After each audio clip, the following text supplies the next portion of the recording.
Just got back from a screening of Iron Man 3, and all around I thought it was a really good action film, and pretty much about as good as Iron Man 1, but it had one major problem, which was the last 20 minutes where it just sort of threw the kitchen sink at you, and you sort of got covered in what you thought was enjoyable at first, and then you realised that it was just a bit too much.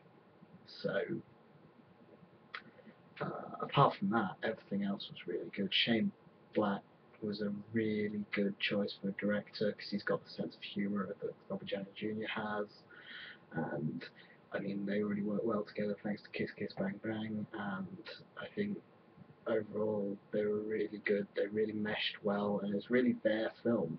It's his sense of humour and his skill as a director, and some of the action sequences are so unique and so well constructed that I thought that he was better than Jon Favreau ever was.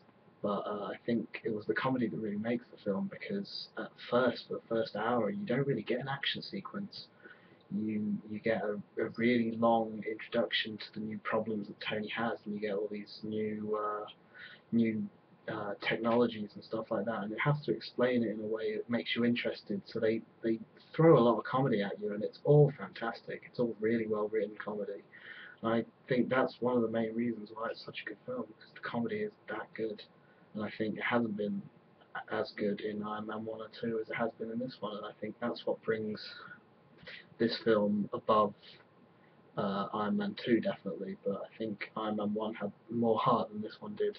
This one seems a little cynical, apart from the end where they sort of give you a lot of cheese to digest. But overall I thought it was a thoroughly entertaining movie, and I think that you should all go see it. And I think that if I was going to give it a score now, I'd probably give it a 7. But I think that'll probably go down in the next few days, maybe to a 6, because I might hate that ending a little bit more.